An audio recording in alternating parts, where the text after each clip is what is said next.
It is called as mantle cell because they are arising from the mantle zone of the lymph node, right? So what is mantle cell? So remember, mantle is mature B cell lymphoma, right? So mantle is a mature B cell tumor. So that is the another important thing you have to remember, right? So mantle cell is a mature B cell, one of the frequently asked question in exam, right? Why they are called as mantle cell lymphoma? Because of the origin.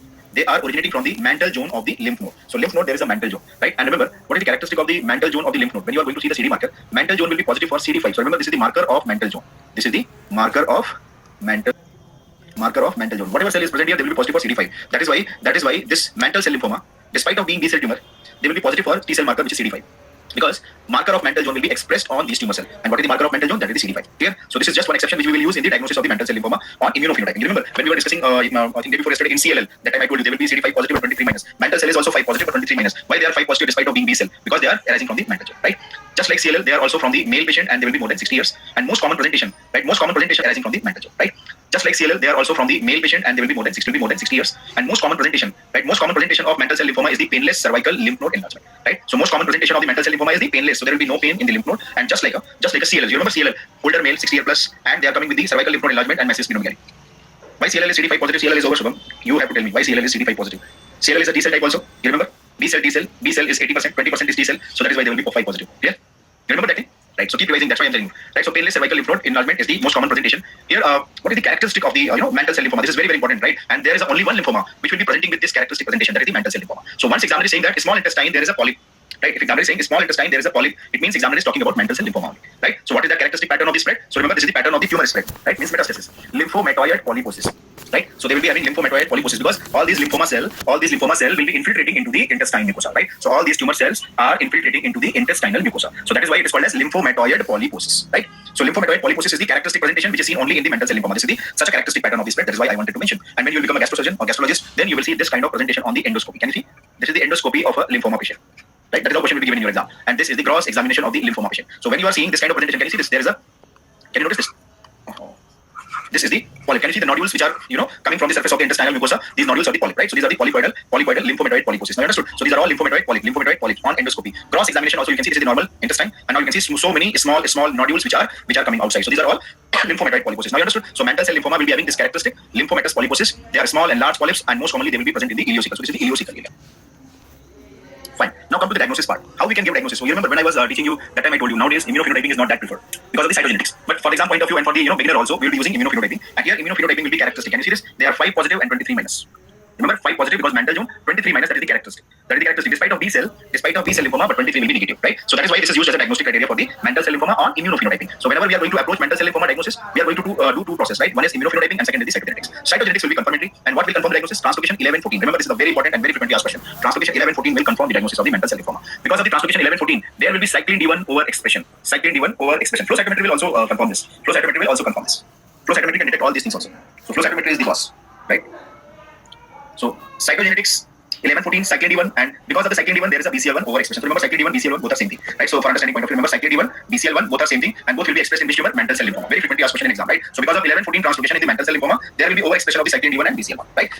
In case if this cyclin D1 is negative or this translocation is not seen, right? So then what you are going to use? That was the question in AIMS 2018, right? A patient was cyclin D1 negative mantle cell lymphoma. Which of the following should be used? So remember, SOX11 is the new marker, not given in Robbins. Remember, this is not given in Robbins. This is the hematology update which examiner asked in AIMS exam, right? So just keep that in mind. SOX11 is used for cyclin D1 negative type of mantle cell lymphoma, right? So that was the question in the AIMS exam. So remember, cyclin D1 negative is confirmed by SOX11. Okay. Now look at this mantle cell lymphoma picture from the Robinson, right? I took two pictures. There is a one at low power. This is the low power view, and this is the high power view. Low power view, I just wanted to show you the important thing, which is this central part. So this central part which I'm making a circle. This central part is the germinal center, right? And if you see, germinal center is very small, and there are no cells, or 1 or 2 cells are only there. So what is this? This is the atrophic germinal center. So this is the atrophic germinal center. And now you can notice that around this germinal center, you can see all the lymphocytic infiltrates, small lymphocytic infiltrates are there, right? So that is called mantle zone. So mantle zone pattern of the growth is there. That is why it is called as mantle cell lymphoma. So neoplastic lymphocytes, all these are neoplastic. So atrophic germinal center, surrounded by tumor cell. I'm just stating in simple word, tumor cells are lymphoid cell, right? So now I understood this this scanner view will not be, this is the central part which is atrophic, and then they are surrounded by the lymphoid tumor cell. These are all small round lymphoid tumor cell, right? This is clear. And when you are going to the high power view, then you can visualize the cell in actual sense, right? So on high power view, what we are going to see? How is the tumor cell?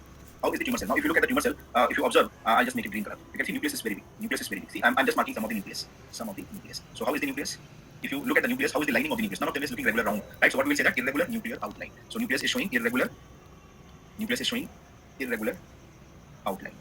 right? So number one, you are seeing irregular outline of the nucleus, right? Second, you are seeing that if you look at this, can you see a prominent nucleoli in this one, right? So they are having prominent nucleoli,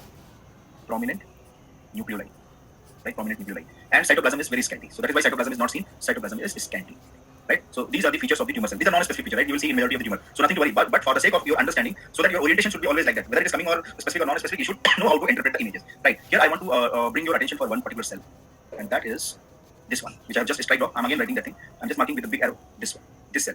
In this cell, now look at the nucleus. Look at the nucleus. I'm just going to replicate. Nucleus is like this. Can you see? Nucleus is like this. Yeah, very good. Nucleus is like a buttock. So this is the nucleus, and nucleus is having buttock-like appearance. Buttock-like appearance. So actually, these are the centrocytes. These are the centrocytes. So now understood. So centrocytes or buttock cells are also seen. So why this is a buttock? Yes, because of the nuclear grooving. Because of the nuclear grooving, they are called as buttock cell. So now understood. So this cell which I have marked here, this cell which I marked here is showing a nucleus like a buttock. And why buttock? Because there is a grooving. Can you see? There is a grooving of the nuclei. So nuclear grooving is the reason for buttock cell, and these are centrocytes, right? Here, what we need to understand: centrocytes, centroblast, both will be present in the follicular lymphoma. Centrocyte will be present here, but centroblast will be absent in the mantle cell lymphoma. So I'm just writing this. This is a very important point. So I'm just writing separately here. Centroblast will be absent in the mantle cell lymphoma. Centroblasts are absent.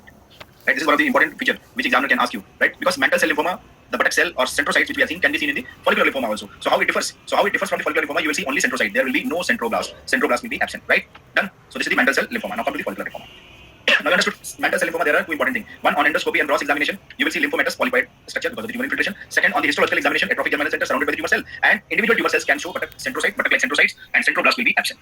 Here, now come to the follicular lymphoma. What is follicular lymphoma? This is the another B cell lymphoma. This is the another B cell. Mantle was also B cell. Follicular is also B cell. So what is the specialty of the follicular B cell lymphoma? They will be arising from the germinal center, right? They will be arising from the germinal center. So that is why they will be BCL6 also positive. Follicular lymphoma, they arise from the germinal center. That is why they will be also positive for the germinal center marker, which is BCL6. Clear?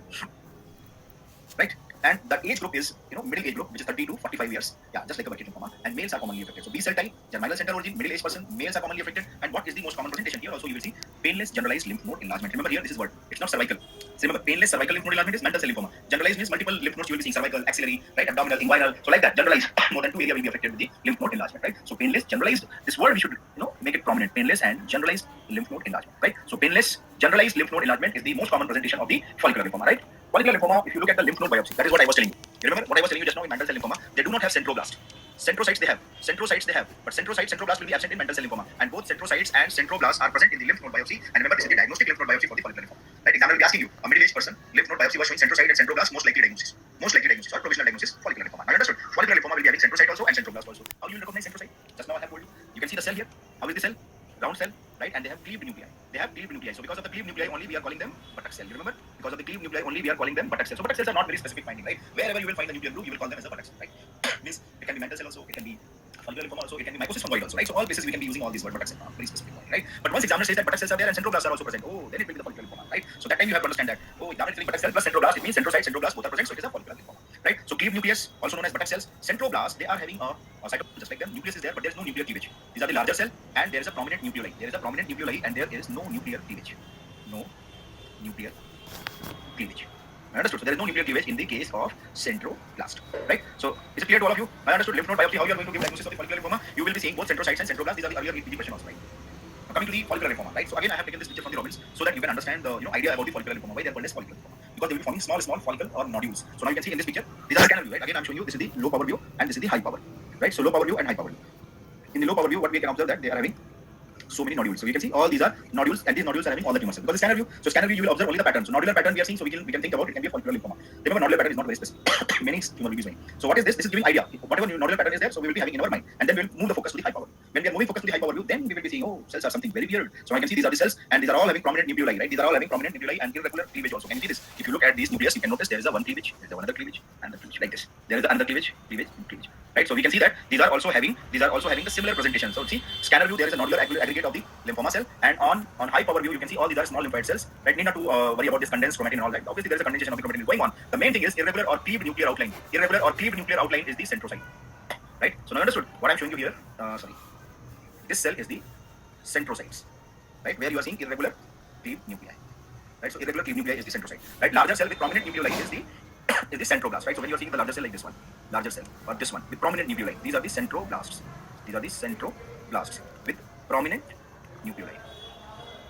right? So now understood, these are the important things which we have to understand. For the diagnosis of follicular lymphoma, there must be centrocyte, centroblast. Centrocytes, irregular nuclei, centroblast, prominent nuclei, as you can see in these two nucleus, right? So that is how you will confirm the histological diagnosis of the follicular lymphoma. Then you can see if follicular lymphoma patient goes to the leukemic phase, then on peripheral smear or peripheral blood, now you are seeing a characteristic centrocyte. Can you see now the cells are quite clear and visible? Can you notice all these cells are having cleavage. So I'm just replicating, all these cells are having nucleus, and you can see the nucleus is having a deep cleave or cleft like this. So these are the centrocytes.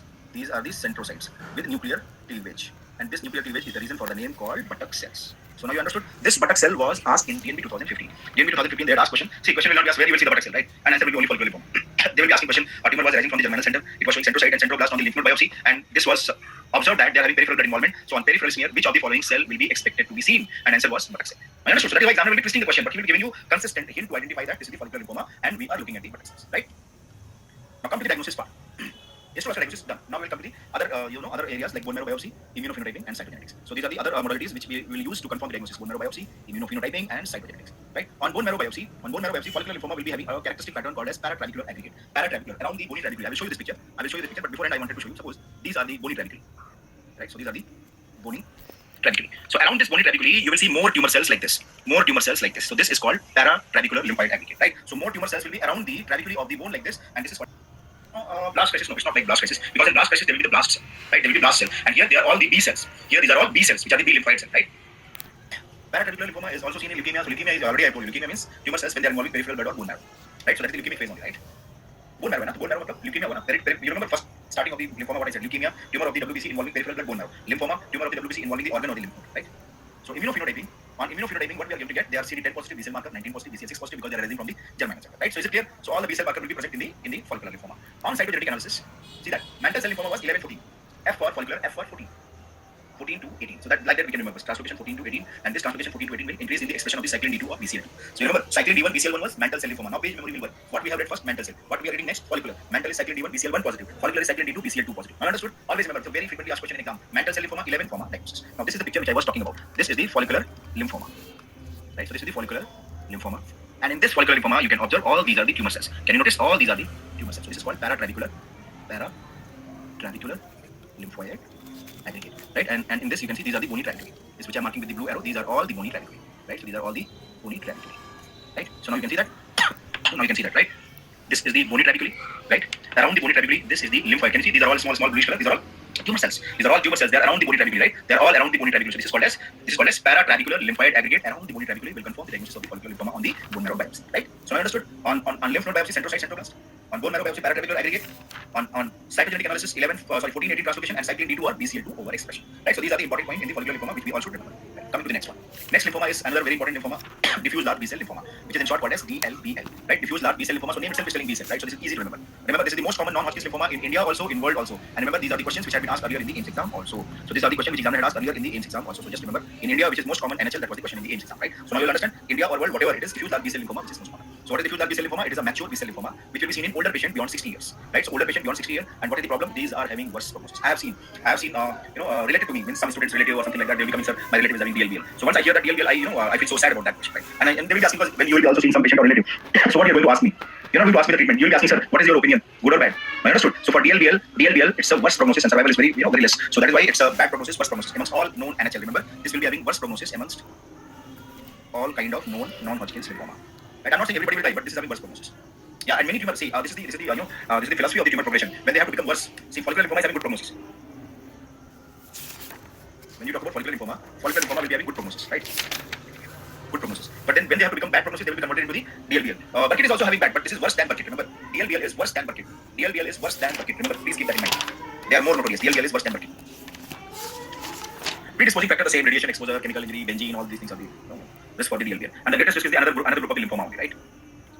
Right, so now I understood. So this this DLBL lymphoma is having worse prognosis amongst all known NHL, and immunophenotyping will be positive for B cell marker 1920. But here what we have to understand, they are variably expressive for the CD10 and BCL6. Why I am saying this? Because sometimes examiner will be asking which of the following is not seen in DLBL, and these two options will be given along with this or this. So that time you have to remember they are firmly positive and these are variably expressed. So they can be positive also, they can be negative also. Variable expression of CD10 or BCL6 means they may be plus minus anything. Right? Now you can see that these DLBL This is the new point added in the 10th edition of the Robbins, right? They will be having increased expression of the MYC and BCL2. This is given in the older Robbins also, right? New Robbins, what they have added, when you find there is an increased MYC or BCL2 expression, they will be highly aggressive and they will be having more poorer prognosis, right? So increased MYC, increased BCL2. MYC is a nuclear transcription factor and BCL2 is an anti-apoptotic. When they are having more expression, that means that DLBL is having more poorer prognosis, right? Now, one is immunoblastic, second is primary CNS lymphoma, and third is the primary effusion lymphoma. So these are the three names you have to remember. Primary immunoblastic NHL. Immunoblastic NHL is the most common type of NHL in HIV/AIDS. Right, so this question was in PGI 2017, where many students have committed mistake. Right, they have given answer primary CNS lymphoma. So always remember DLBL subtype, immunoblastic subtype will be present in the 60% of the HIV cases. Remember, this will be present in 60% of the HIV cases. They are just 20%. They are just 20% in the HIV cases. In the HIV cases, I'll just strike off, otherwise using done. Right, so immunoblastic is more common and they're more commonly associated with the HIV/AIDS. Primary CNS lymphoma is is seen in the, again, as I can see the name itself is telling, they will be involving the brain. And here they are consistently associated with the Epstein-Barr virus infection. So that was all Ames question. All these 3 points which I have written, these are all Ames question, right? Seen in HIV/AIDS patient, they are associated with the brain metastasis, as the name suggests, and they are having a consistent association with which virus infection? Epstein-Barr virus infection. Apart from the HIV it is seen, right? But they are having consistent association with the Epstein-Barr virus infection also, right? The third one is primary effusion lymphoma, right? Primary effusion lymphoma. So why it is called as primary effusion lymphoma? Usually this will be seen in the elder individual or older individual, I should say, older individual who are the beyond 50 or beyond 60 years of the age group, right? Why it is called as primary effusion? Because they will be having recurrent pleural effusion or any other cavity effusion will be present. Pleural, pericardial, abdominal. So recurrent cavity effusion will be present in them. So that is why they are called as primary effusion lymphoma. And primary effusion lymphoma is also associated with the Epstein-Barr virus infection. Right? So these are all already questions, right? Primary effusion lymphoma is seen in older individual. Primary effusion lymphoma is consistently associated with Epstein-Barr virus. Primary effusion lymphoma will be having recurrent effusion in the body cavity. So that is why it is sometimes also called as body cavity lymphoma. So remember, because of this only, they are also called as body cavity lymphoma. So examiner can ask me, in my time they used to ask this question, nowadays it is not in the fashion. Which lymphoma is called as body cavity lymphoma? Primary effusion. So now you understood these are the DLBL subtypes. Where coming to the cytogenetics of the DLBL. Cytogenetics of the DLBL, you will see 3 important cytogenetic changes. One is the BCL6 translocation because they are arising from the germinal center, right? Because they are arising from the germinal center, right? That is why BCL6 translocation will be there. Translocation 14-18 will be there. So remember, the follicular lymphoma translocation is present here also. So same like follicular lymphoma they are behaving. So what is the differentiating feature? The MYC translocation can be present here, right? So MYC translocation. So these are the 3 cytogenetic changes which you are going to see in the diffuse large B-cell lymphoma. BCL6 translocation 14-18, and MYC translocation which can be seen in DLBL, right? On the lymph node examination, when you are going to see the lymph node examination of the DLBL, now you can see, I'll just show you some of the important thing here. See, suppose I'm showing you this is the normal lymphocyte. This green color, I'm marking green color, suppose this is the normal lymphocyte, right? These are all, I'm just giving you one insight, this is the normal lymphocyte, right? Can you see the name? Diffuse large B cell, large. So you will be saying that the cells which are large, they will be 2 to 3 times larger. So now you can focus on this cell. Can you see this? This cell, this cell, this cell. So how are these cells? They are 2 to 3 times larger, right? Larger. And what is large? Nucleus. Nucleus is larger. And in the nucleus, can you notice there is a very deep blue color. So what is that? Nucleus is having prominent nucleoli. Prominent nucleoli. So that is why I said these are not very, diagnostic findings. They are just characteristic findings. You can see prominent nucleoli in mental also. We have seen in follicular lymphoma also, right? But there was nuclear cleavage, right? So that is the thing we have to understand. 2 to 3 times larger than the normal lymphocytes, and their nucleus will be having prominent nucleoli, right? So lymphoid cells twice the size of the normal lymphocyte. They are enlarged nuclei and they are having prominent nucleoli. That is the suggestive of the DLBL. Along with this, when you will find BCL6, 11, 14, 18, and MYC translocation, that will confirm the diagnosis of the DLBL, right? Right. Now coming to the next one, that marginal zone B-cell lymphoma. Marginal zone B-cell lymphoma is also called as maltoma. What is malt? And what is malt? Mucosa associated lymphoid tissue. That is the normal Peyer's patches will be having, normal Peyer's patches will be having malt, right? So when they are involving these malt tissue or mucosa tissue, they are called as maltoma. So that is why marginal zone B-cell lymphoma is a mucosa associated tumor, right? Mucosa associated tumor, and this is the typical extranodal site. So lymph node will be involved, no doubt, right? But extranodal area is the mucosa which is characteristic, and that is why it is called as maltoma, right? So they are also B-cell lymphomas. When they are involving mucosa Peyer's patches, they are called as maltoma, right? So what is the most common site? That is the question which I have been asking in Ames exam. Maltoma, most common site is the stomach. Try to understand. Let me ask you one question. What is the most common site for this? Can you tell me? Most common site. What should be the answer for this question which I had asked you? Most common site for malt. Very good. Most common site for malt is the ileum. Got it? Malt is a normal tissue which is forming Peyer's patches. Normal tissue which is forming Peyer's patches, and it will be seen in the ileum. But maltoma, most common site is the stomach. So that is the point we have to observe. Be seen in the ileum. But maltoma, most common site is the stomach. So that is the point we have to observe in your exam, right? Most common site for maltoma is a tumor. Malt is a normal mucosa associated lymphoid tissue, and most common site is the ileum, right? That was the question in the Ames exam, right? And what is the characteristic? They are BCL10 positive and MALT1 protein positive. So always remember, marginal zone B-cell lymphoma, they will be having upregulation of 2 things. One is BCL10 and second is MALT1. BCL10, remember, this is one unusual thing which you will be seeing in the marginal zone of the lymph node. So BCL10 is present, MALT1 is present. It is a marginal zone B-cell lymphoma. Marginal zone B-cell lymphoma. What are the characteristic property? Marginal zone B-cell lymphoma. Marginal zone B-cell lymphoma. What are the characteristic property? What are the characteristic property of the marginal zone B-cell lymphoma? Remember, they are associated with the chronic inflammation, right? Now you understand. They will remain localized for long period to the same site, right? Same site. For example, as I said, chronic inflammation. So I just want to give association of the marginal zone B-cell lymphoma to the H. pylori infection. You remember? H. pylori. Where it will be affecting stomach mucosa. Stomach mucosa. right? So this will help you to understand. This example will help you to understand that marginal zone B-cell lymphoma is associated with chronic inflammation, H. pylori chronic inflammation, right? Remain localized for the long period, where into the mucosa of the stomach, and tumor regression occurs after removing the stimuli. If you treat the H. pylori infection, tumor will be corrected. So these are the three characteristics of the marginal zone B-cell lymphoma. That is why they have a good prognosis. Treat the cause, lymphoma is treated. Right? Treat the H. pylori infection, lymphoma is treated. So this is three characteristic property. Number one, chronic inflammation. Here I would like to tell you one thing. There was a question in 2015 NEET PG exam, which is the most common lymphoma associated with chronic inflammation. So what will be the right answer? Marginal zone B-cell lymphoma. Right? So now understood. This will be the right answer. Most common lymphoma associated with chronic inflammation is the marginal zone B-cell lymphoma. Can you see this? Associated with chronic inflammation. That was the question in the already exam, right? So associated with chronic inflammation. So most commonly associated with chronic inflammation is marginal zone B-cell lymphoma, right? And that what is characteristic? So I understood. What is the three characteristic? Chronic inflammation, localized for the long time, and tumor will disappear after the treatment of the stimuli, right? And when you are going to do the cytogenetic analysis, they will be positive for these three: 11, 18, 14, 18, 114. 11, 18, 14, 18, and 114. These are the three important cytogenetic translocation. Out of these three, what we need to remember: 11, 18 is resistant to chemotherapy. That was also NEET PG question in 2015. I will tell you, 2015 and 14. They asked very random question. These are not easy question. I'm telling you, these are not very easy question. Very difficult to remember in exam time that which will be resistant to the chemotherapy. But here you have to be. Why you should remember? Because when you become a surgeon, right, and when you are treating the H. pylori associated lymphoma, and when your pathologist is giving you a report of 11, 18, that time you must understand chemotherapy is not going to work for this patient. I understood why examiner asked this question, because a surgeon is finding very difficult, and I've seen it. In my residency when I was working in my hospital. One of my friends, surgeon is my close friend, right, and he was planning for the chemotherapy, and we used to tell them, sir, please do not start, because this translocation has come from the Tata hospital, and this patient will not be responding to the chemotherapy. But he did not believe us. He became resistant, and he was resistant. He died because of the complication of the chemotherapy. I understood. So you should always see, these are the things not for the MCQ point of view. These are the things you should apply in your life, right? When you are having a report of the patient, suppose you are sitting in a clinic as an intern only. See, this is a very big step. As an intern, you are sitting in your OPD, evening OPD, some patient came, and he said, I'm having lymphoma in my stomach area, and this is my report. Suddenly you saw that there is a translocation 1118. And this translocation 1118 you saw, and you remember my words, so sir has told that this will be resistant to chemotherapy. Then suddenly you will remember and you will write that no chemotherapy is required, as patient is having 1118 translocation, which will be resistant for the chemotherapy. Kindly do the needful for the patient. I understood. That is how you can save that patient. Otherwise, what will happen? Because surgeon and all, they will not be bothered about. Surgeon, you know one thing, there is a tumor, cut it down, remove, that's all. Right? They will not be bothered about all these things until and unless you guide them, or until unless you know them. Some of the surgeons are very knowledgeable, right? They will be doing all these things and then they will be reading about it. But majority I have seen in the hospital, they don't read because they don't have time also. Right? So that time it is our duty to guide them as a clinician, as a pathologist, or whatever. Right? So I understood 1118 is resistant to chemotherapy. That was the question in exam also. Coming to the next leukemia is another rarer leukemia. Remember, this is the rare, very rare disorder. You will not see in your life, very lucky, then only you will be seeing this patient. Hairy cell leukemia, right? Hairy cell leukemia, you can see here means ball, right? Ball B. So B cell type, right? So that is one mnemonic, but it's a poor mnemonic if you do not know Hindi, right? So B is the hairy cell is the B cell type of leukemia or lymphoma. Why I said B cell lymphoma? Because their presentation is like lymphoma only. That this name is a misnomer. Right? This name is mostly misnomer because most common presentation is the spleen involvement. Most common presentation of hairy cell leukemia is the spleen involvement. How is the spleen? Massive splenomegaly, just like a CML. There was a question in DNB exam 2015, right? Massive splenomegaly is seen in which of the following tumor? CML or hairy cell leukemia? Then what should be the right answer now? You tell me. What should be your answer? When you have been asked like this in your NEET exam, which is most commonly associated. Can you see this? What I have written? Please look at this. What I have written? Very rare. So why you want to go for very rare thing? CML is very common. As I said, if you are very lucky, then only you will be coming across a hairy cell leukemia patient. But CML, every month you will be seeing in your medicine posting. Every month I'm telling you minimum. So now I understood. This is a very clever move by examiner. Massive splenomegaly is seen in the CML because these are the commoner tumor. Remember, these are the commoner tumor. Common things are common. Rare things are rare. Right? अरे CLL जब होगा तब देखा जाएगा. CLL जब होगा तब उसको देखा जाएगा. CLL was not given an option. Massive splenomegaly is here and in hairy cell leukemia. So there is a clash between these two. If you start talking about the polycythemia vera and all, then it will be difficult, right? So question will not be asked like this. Question is like this only because examiner wanted to know the clear cut patient in hairy cell leukemia is also massive splenomegaly. That is why examiner is asking you, tell me now which will be more common out of these two. For that question, CML is the most common, right? Now in hairy cell leukemia, first we should know that why they are called as hairy cell.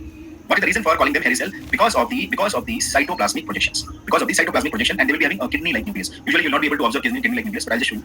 This is how a nucleus will be looking like. Not exactly kidney, but it is like that, right? So they will be having nucleus like this. This is the nucleus, right? And when you are going to see the cytoplasm will be having hairy projections like this. Cytoplasm will be having hairy projections like this. That is why it is called as hairy cell. So because of the cytoplasmic projections, right? So because of the cytoplasmic projections, we are calling them hairy cell, right? So this hairy cell will not be very, easily. I will show you some example, but you can see because I'm showing you, right? But when you are working in a practical life, then it will be difficult to observe. That is why it is very rare also. People will not think of hairy cell leukemia. And for that phase, when I have a suspicion, what I will do next? I will do the phase contrast microscopy, right? What I will do the phase contrast microscopy, and phase contrast microscopy will be showing you hairy projections in a prominent manner. So I'll just show you the picture. Can you see this is the peripheral smear of the hairy cell leukemia patient, right? So you can, if you can notice, nucleus, it is very slight indentation like a reniform, right? And you can notice there are so many tiny. Can you see all these cytoplasmic projections? Can you see all these cytoplasmic projections are very small? See, I'm showing you that it is visible. But even if I am also seeing the slide, I will think, okay, this may be some activated lymphocyte. Activated lymphocyte will be also looking like that. So in that situation, when I'm having this kind of problem, what I'm going to do the next, I'm going to use the phase contrast microscopy. So this is the phase contrast microscopy, right? So I'm going to use the phase contrast microscopy, right? In phase contrast microscopy, what I'm going to see in phase contrast microscopy, see this. What is the thing you will observe in phase contrast microscopy? You will see the RBC. These are the RBC, and around the RBC you will see the halo. Right, so when you're seeing RBC around them is halo, it means you are looking at the phase contrast microscopy. This is the Robbins picture also, right? And this question had been asked in exam also. This image had been asked in NEET exam 2014 and 16 also, right? So that is very essential to identify how you identify phase contrast microscopy. You will see the RBC, there will be clear area around them or halo around them. It means it's a phase contrast microscopy. Then you will be looking for the other areas. When you are looking for the other areas, can you see this one, and this one? What are these cells which I had marked? They are all having cytoplasmic positions. So can you see? Now cytoplasmic positions are very clear. And these are the hairy cells.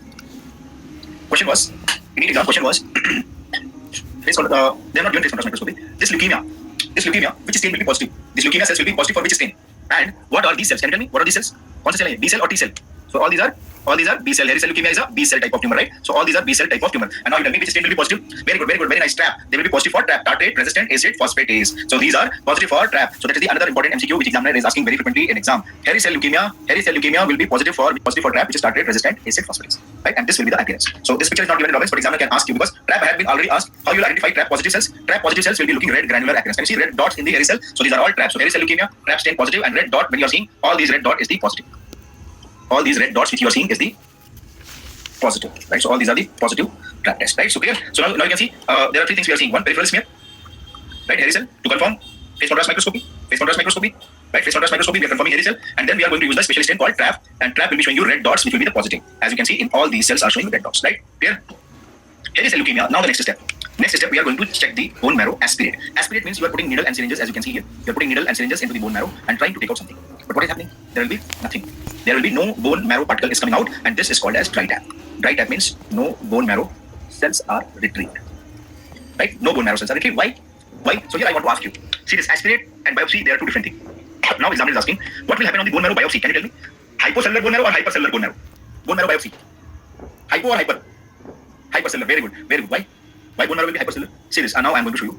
These are the tumor cells. These are the hairy cell tumor cells, right? These tumor cells will be releasing fibrogenic cytokine. And because of the fibrogenic cytokine, there will be extensive fibrosis. So what is this? These are the fibrosis. Right? So this fibrosis you are going to see in the perisinusoidal area. Perisinusoidal fibrosis, right? So this perisinusoidal fibrosis is due to fibrogenic cytokine.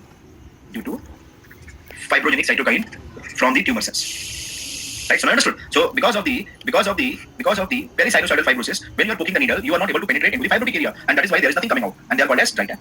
So this fibrosis or perisinusoidal fibrosis which we are seeing here is all because of the fibrogenic cytokine released from the tumor cell itself. Right. So tumor cells are releasing fibrogenic cytokine, causing perisinusoidal fibrosis. We are putting needle, trying to aspirate, and there is nothing coming out. That is why it is called as dry tap. Bone marrow cells are not present. Right. But that does not mean they are hypocellular bone marrow, because when we are going to see the bone marrow biopsy, you are going to see the hypercellular bone marrow. Understood? Hypercellular bone marrow. And honeycomb pattern. Honeycomb pattern means it's a pattern of tumor cell arrangement. So when you will see the tumor cell arrangement, they will be like a honeycomb like this, right? There will be so many empty spaces like this, and that is why they are called as honeycomb patterns, right? They will be having so many empty spaces, and in between there will be all tumor cells will be interspersed. That is why it's called as honeycomb. Then you can see fried egg tumor cell. When you are going to see the individual tumor cell, there will be nucleus and there will be a perinuclear clearing. So nucleus surrounded by perinuclear clearing, that is the fried egg tumor cell. So can you see on bone marrow biopsy, three findings you are going to see. This was all question in the NEET exam. Hypercellular bone marrow, honeycomb pattern, and fried egg tumor cell. Right? So hypercellular bone marrow, honeycomb pattern, fried egg tumor cell. All these are finding of the hairy cell leukemia. Right? And honeycomb pattern, fried egg tumor cell. This can confirm the diagnosis on the bone marrow biopsy also. Right? So this can confirm the diagnosis of the hairy cell leukemia on the bone marrow biopsy. So I will just show you. See. Circle is empty area. Now I'm showing you that. Now I'm showing you here. This is the typical picture of the hairy cell leukemia bone marrow biopsy. Right? In this bone marrow biopsy, you can see these are the bony trabeculae. Bone. Right? And now you can see all these are the tumor cells. And this area which is looking empty, can you see? This area is empty. So when you're looking overall this area, so this is called honeycomb pattern. So this is the pattern. Remember, it is honeycomb pattern of the tumor cell arrangement. Right? Pattern of the tumor cell arrangement. Now we are going to see why they are called as fried egg tumor. So this is the fried egg. Now you can see that this is the fried egg. Right? Yolk. Right? This is the yellow part and this is the white part of the egg. Right? So if you look at this is the nucleus and this is the cytoplasm. Now look at this one.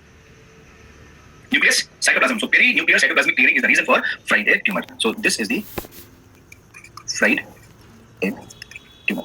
Right? So now understood, this is the fried egg tumor which we will see in the tumor hairy cell leukemia. Right? In bone marrow, fried egg tumor cell, hairy cell leukemia. Right? So you want to see previous picture? Okay, second. Now you can see previous picture. You can see hypercellular bone marrow. What we are seeing in this bone marrow, I just wanted to show you two things here. One, the bone marrow is having so much of the cell, hypercellular. Second, I wanted to show you the honeycomb pattern. So now can you see this? They are full of cells only, right? The individual tumor cell, they will be looking like this, which is looking like a fried egg tumor cell. Right? And electron microscopy. These are the three things which we use to confirm the diagnosis of the hairy cell leukemia. Right? And hairy cell leukemia, even though it is a B cell tumor, but they will be having some characteristic CD markers 11, 25, and 103. 11, 25, 103. NEET exam 2016. Question was, hairy cell leukemia is positive for CD11A, CD11B, CD11C, CD11D. So now understood why I wrote 11C. Hairy cell leukemia, C11C, C11C, mnemonic, right? So just remember this point because this was the question in NEET PG exam 2016. Right? CD11C is positive in the hairy cell leukemia. Right? They're also positive for 25 and 103. 25 was also question in the same exam. Right? And these are quite frequently asked question in exam. These are all the markers of the hairy cell leukemia, and there is another new marker is annexin A1. Right? Annexin A1 is also a marker of the hairy cell leukemia. What will be the cytogenetics? Remember, when we were discussing in neoplasia topic, that time I told you more than 90% of the cases of hairy cell leukemia is BRAF positive, right? So BRAF positive. A5 is for apoptosis, annexin A1 is for the hairy cell leukemia. These are all different types of annexins, right? So this annexin A1 is for hairy cell leukemia, right? On electron microscopy, you will be seeing ribosomal lamellar complexes. This was the DNB question, but here I want to tell you that ribosomal lamellar complexes are not the confirmatory. They can be seen in other lymphomas also, like mantle cell, follicular. They can also have, right? But we are using very commonly here because of the other things, right? Immunophenotyping, cytogenetics. They are not diagnostic, right? Then to say that alone they are not diagnostic. When you are using with the immunophenotyping, this kind of BRAF mutation with ribosomal lamellar complex, then your answer will be hairy cell leukemia, right? There was a question in the exam. Hairy cell leukemia is having increased risk of which infection? Which infection will be commonly seen in hairy cell leukemia? Right. So hairy cell leukemia, there will be increased risk of atypical mycobacterial infection. Why? Because hairy cell leukemia, there will be a decrease in the monocyte count. So there will be having characteristic monocytopenia.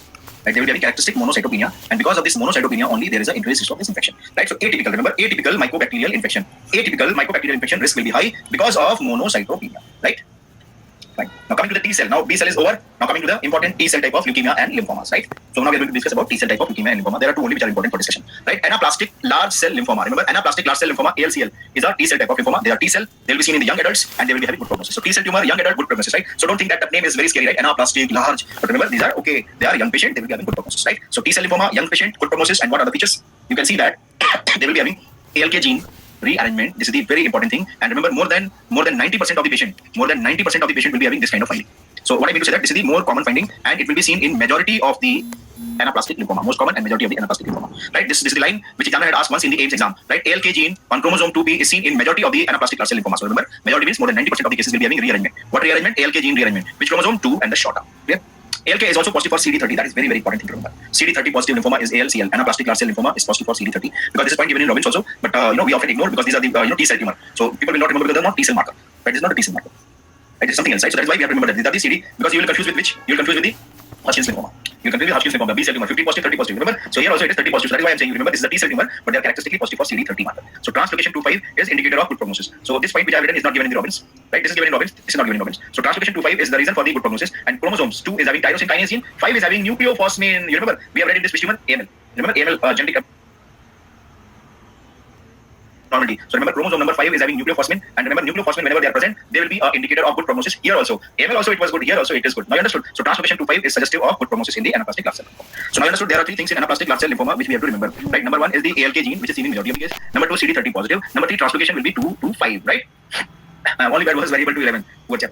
Right, so what will be the finding in the anaplastic large cell lymphoma when you are going to see the lymph node biopsy? Lymph node biopsy, you are going to see a very big cytoplasm. So you can see here, cytoplasm is very big, and you can look at the nucleus. That is the characteristic. Nucleus looks like as if you are looking at embryo. Can you see this? Looks like embryo, or you can see that it is looking like a horseshoe shape also. So these are the two names which examiner will be using: horseshoe shape nuclei or embryoid nuclei. Horseshoe shape or embryoid nuclei is the name given to the anaplastic large cell lymphoma cell, and such cells are called as hallmark cell. Why they are called as hallmark cell? Because of the horseshoe nuclei or embryo nuclei, right? So because of the horseshoe shape nuclei or embryo shape nuclei, these cells are called as hallmark cells. Hallmark cells are seen in which tumor? Anaplastic large cell lymphoma. Now understood? Anaplastic large cell lymphoma, lymph node biopsy, hallmark cells will be seen, right? And these are having very big amount of cytoplasm. Nucleus is looking like embryo or horseshoe shape, right? So you can see this is looking like horseshoe shape also if you look like this, right? Now look at this picture. This picture, nothing to worry about these two pictures. I kept these two pictures just to remember. They will not be asking because they are not very specific, right? But what examiner will be asking you? Examiner will be asking you this picture. Can you see this? Can you see this tumor cell? Right? Can you see this tumor cell? Voluminous cytoplasm. And now look at the nucleus. Can you see the nucleus? Nucleus is looking like a embryo or horseshoe shape. So what is this? This is the hallmark cell, right? So where you will see hallmark cell? Hallmark cells are seen. Lymphoma is a T cell lymphoma. What is this? They will have horseshoe arrow, so that because this picture will help you. This brown color, I'll just remove this thing. This brown color which you are seeing, that is the ALK positive. This is the ALK positive. This is the Robbins picture. This brown color which you are seeing is the CD30 positive. It is not given in Robbins, right? So I just kept these two things because I wanted you to remember these two things, and this image will help you to remember that we have seen. Voluminous means very big cytoplasm. Voluminous means big amount of the cytoplasm, or in simple word you can see that large cytoplasm. Right, large cytoplasm. Voluminous means so much of volume is there, large. Right, just they will be using some respectful word, right? That's why they are saying that voluminous. So now I understood. Now understood this point. Anaplastic large cell lymphoma. What are the three important things you remember? Hallmark cell, which is because of the horseshoe shape or embryo nuclei. Number 1. Right. Number 2, they are positive for ALK, which is because of the chromosome number 2. They will be positive for CD30 also. Right. Three important points in this diagram you have to remember. Right. Now coming to the. So what is mycosis fungoid? Mycosis fungoid is a lymphoma. Remember, mycosis fungoid is a NHL, right? Which will be affecting the skin lymphoma, right? And when they will go for the leukemic transformation, remember, when they will go for the leukemic transformation is when they are involving peripheral blood, then it will be called as Sézary leukemia or Sézary syndrome. Leukemia or syndrome. I understood. So what I'm showing you here is a very big example of leukemia may have lymphoma or lymphoma may have leukemia. So now understood. So mycosis fungoid, Sézary leukemia, both are same thing. Mycosis fungoid is the skin involvement, it's like lymphoma, and Sézary syndrome is the peripheral blood involvement, like leukemia, right? So what is the specialty of this tumor? These are the most common cutaneous T cell lymphoma. Previous year NEET PG question. Which is the most common cutaneous T cell lymphoma? Understood? Most common cutaneous T cell lymphoma is the mycosis fungoides, right? So what T cell it is? What T cell? CD4 or CD8? CD4 or CD8. So remember CD4 T cells, right? So these are the T cell leukemia lymphoma consisting of neoplastic CD4 T cells, right? So remember these are the neoplastic. These are not the inflammatory. These are the neoplastic CD4 T cells, right? So these are the most common type of cutaneous lymphoma, and they are neoplastic CD4 T cell type of lymphoma. Why they are called as mycosis fungoides? Mycosis fungoides. Fungoids, not fungal. Fungoids, fungus-like. Their presentation is like a fungus, right? So mycosis fungoides, skin involvement is like a fungal infection-like presentation will be there in this patient. I have seen one case like this in my internship. When I was in, intern posting as a dermatologist, there will be 7 days posting on, right? So that time one patient will be coming, and till the final year you'll be able to diagnose one of the very important terminal conditions is the fungal infection, right? So we used to think like that we are all expert. It's a common thing, right? So one of my professors asked me, tell me the diagnosis of this patient, right? In my batch there were 20 students. We all told that sir, this is the fungal infection. Then my professor told, are you very sure it's a fungal infection? Yes, sir. This is the patch on this side, right? Then sir, okay. You see the case sheet and then you tell me what is this condition. We saw the case sheet and we came to know that okay, it is mycosis fungoides, it's a lymphoma, right? So then he told me that see fungal infection like a similarity presentation will be there, and as a clinician you should not miss this in the wrong thinking that it is a fungal infection and don't give them the fungal infection treatment. Then he shown that earlier some physician was treating and he was giving all the fungal infection from past 1 year, and that was growing, right? So now I understood why I said fungal infection like presentation, so that when you are as an intern or as a clinician you should able to identify, and if it is not responding to see, I'm not saying we are God, right? You may also commit mistake, but once you see that they are not responding to the fungal treatment, it means it can be a mycosis fungoides also. That point should be in your mind. You are treating a patient of the fungal infection. There are two possibilities. If he's not responding, either he is resistant to the drug, or he is having mycosis fungoides, right? So like that you have to think about it, right? So what are the 3 stages of the fungal infection? They are having patch, plaque, and nodule. So that is present here also. So these are the 3 stages of the mycosis fungoides: patch, plaque, and nodule. Now look at this one. This is the picture not given in Robbins, right? This is the patch, this is the plaque, and this is the nodule. So now you can see these are the 3 stages of the mycosis fungoides. This is the patch, this is the plaque, and this is the nodule. Right, so these are the 3 stages. Now this picture will remind you. So now you can see this picture. I tell you, when you are seeing this presentation, then you will be, you can at least, have a suspicion for this thing. But here you cannot have suspicion. When they are presenting like this, you will be thinking it's a simple fungal infection, right? Itching may or may not be present. There are so many fungal infections where you cannot be having itching also, right? Sometimes it is not always will be having itching, and itching will be present here also. It's not like that they will not be having itching, right? So patches, plaques, and nodules, mycosis fungoides, it's a fungal infection. Skin, right? Now we will take the skin biopsy. So how to approach this kind of patient? Take out the skin biopsy. When you are taking out the skin biopsy, what you are going to notice? You are going to notice that tumor cells. These are the tumor cells. Where is the tumor cell? Tumor cell is at dermoepidermal junction. Tumor cell are present at dermoepidermal junction. And how is the appearance? Band-like infiltrate. Band-like infiltrate. So you can see this is the band-like infiltrate. This is the epidermis, this is the dermis, and this is the dermoepidermal junction. So at dermoepidermal junction, band-like infiltrate of the tumor cells are present. And what are these tumor cells? These are the CD4 T tumor cell, right? So you remember CD4 T cell tumor it is, right? So these are the band-like infiltrate which is we are seeing in this condition, right? Now you will notice that in the skin biopsy you will notice that tumor cells are migrating from the dermis to the epidermis. Tumor cells are migrating from the dermis to the epidermis. Movement towards the epidermis is called as epidermotropism. You can see the name itself saying epidermotropism means movement. So movement towards epidermis is called epidermotropism, seen in mycosis fungoides, right? Because of this movement, you can see they are forming small aggregates. Can you see any abscess here? No. You cannot see any abscess here. You will see abscess only on the microscopic examination. That is why these are called as micro abscess. Remember why we use the word micro. Micro word is used because it will be seen only by the microscopic examination. When you are seeing the clinical examination, you will not be seeing this. You will be seeing only patch, plaque, nodule. You will not be seeing the abscess. Only microscopically it will be visible. So epidermal, Pautrius microabscess. Pautrius microabscess is seen in which condition? Mycosis fungoides. Very important MCQ which examiner asking. Right? So mycosis fungoides, you will be having epidermotropism, Pautrius abscess, and neoplastic CD4 T cells. I understood. So what is Pautrius microabscess consists of? Pautrius microabscess consists of neoplastic CD4 T cells. What are these things? These are not the inflammatory lymphocytes. These are all the neoplastic forming microabscess. This microabscess is called as Pautrius microabscess. It will be visible. Yeah, they are also present in the Kaposi sarcoma. How to differentiate? Okay, we will tell when we will be learning that. In Kaposi sarcoma, when you are clinically you cannot differentiate. But remember, if you are a good clinician, you will have a history of the HIV, na? AIDS patient history will be AIDS patient, HIV patient history will be there. That is how you can differentiate, and mostly they will be localized to the lower limb. And that is why when you have a problem, you will take the section of the skin and you will send for the histopathological examination. So clinical history of the HIV plus histopathological examination will differentiate the mycosis fungoides from the HIV, right? So here, what I'm showing you here, can you see this? This is the epidermis, this is the dermis, and in dermis you can see all these are the CD4 T tumor cell infiltration, right? And these CD4 T tumor cells, you can see all these are tumor cells, band-like infiltrate. Can you see band-like infiltrate in the dermis? And you can now notice they are moving, and now they are forming abscess. They are moving, and they are forming abscess. Tumor cells are moving, and now there is a big abscess. So can you notice all these are the Pautrius microabscess, right? So this is the first tumor cells are having migration. So this is called epidermotropism. So now understood. Epidermotropism, tumor cells are migrating, and what are the tumor cells? CD4 tumor cells. They are migrating, they are involving the epidermis, and now they are called as Pautrius microabscess, which is having CD4 T tumor cells, right? This is the bigger view. That's just you can see the tumor cells are more clear, and microabscess is more clear. That's all, right? Right, patient will be having generalized erythroderma. Can you see? Patchy, right? Till now it is patchy.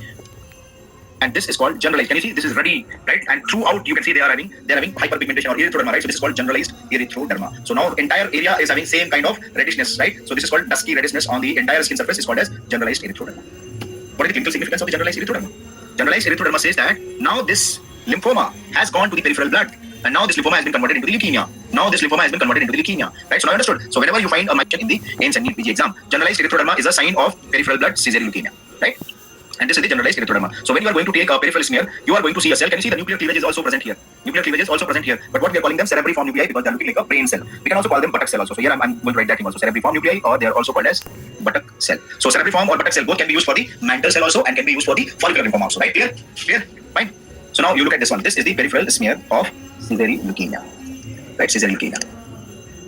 Fine. So now you look at this one. This is the peripheral smear. Mantle. Fine. So now you look at this one. This is the peripheral smear of cesarean leukemia.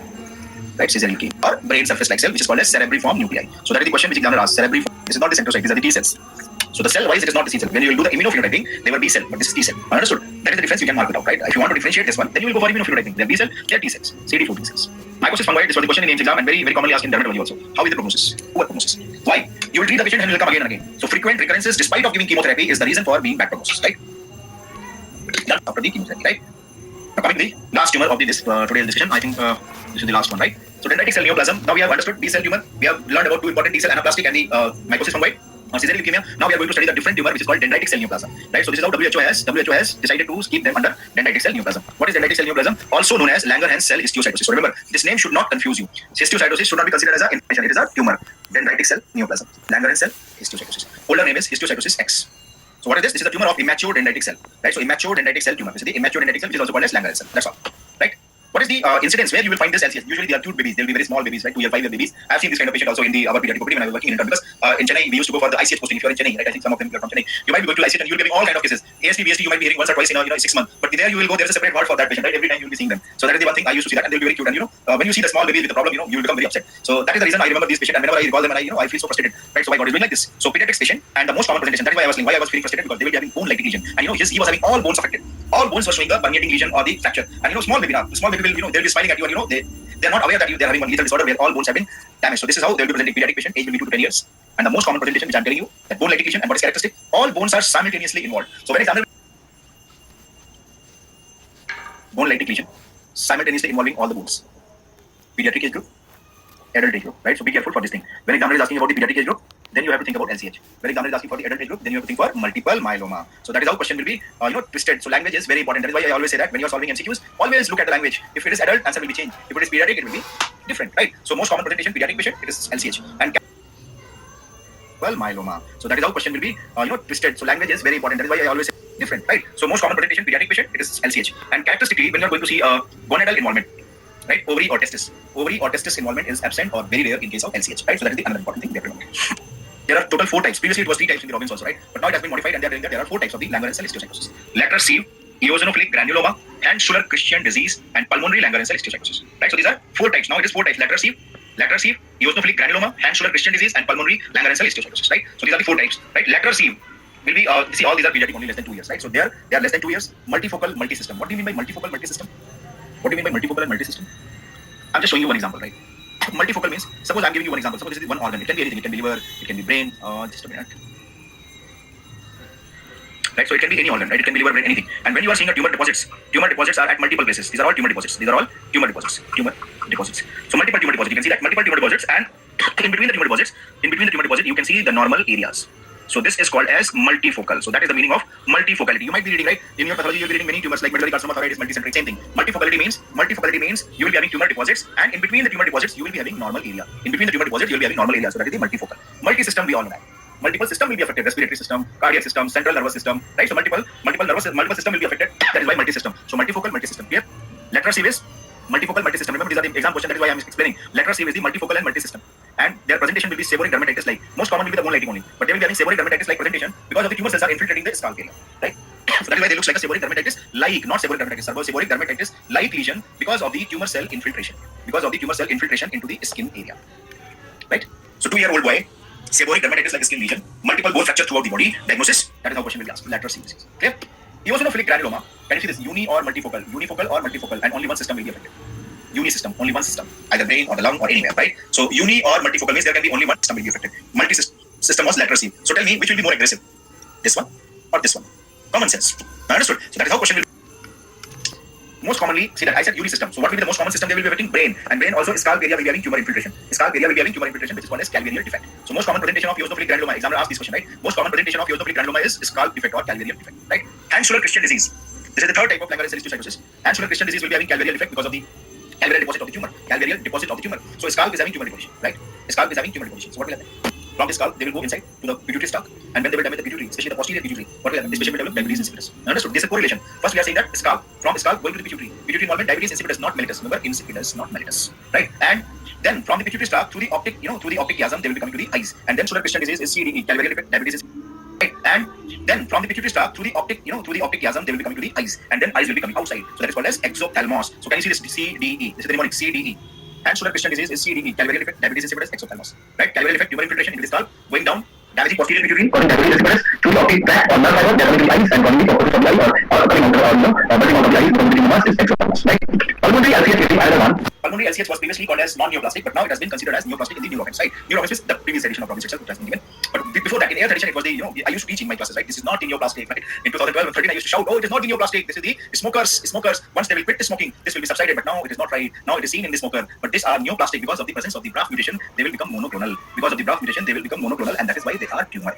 Right? So I understood. I have told very in the beginning itself, Langerhans cell histiocytosis is a tumor, and there are 4 types: letter C, eosinophilic granuloma, Hand-Schüller-Christian disease, pulmonary Langerhans cell histiocytosis seen in a smoker, and these smokers are, they are actually having this tumor. Why this is tumor? Because of the presence of the BRAF mutation, and this is the reason for the monoclonal. All cells will be having BRAF mutation. Monoclonal. All cells are having same mutation. Monoclonal. Right? Coming to the diagnosis of the Langerhans cell histiocytosis, we can use these 4 important modalities: biopsy, immunophenotyping, cytogenetics, and electron microscopy. All 4 things we have to use for diagnosis of the Langerhans cell histiocytosis. Right? What is characteristic of the biopsy? See, biopsy will have, when we have seen that patient, that time what we have done, we have taken the skin biopsy, right? And skin biopsy, because that time we were not knowing what is the, how Langerhans cell will be looking like. We have been told like that, you are seeing eosinophilia, you are seeing Langerhans cell, that's all. You have to have a high suspicion for the Langerhans cell histiocytosis, right? So remember, biopsy of this patient will be showing you Langerhans cells are increased, and they will be having hypereosinophilia. So increased Langerhans cells and hypereosinophilia, these are the 2 characteristic findings which will be having a strong suspicion. So what will be the next step? Next step will be immunophenotyping.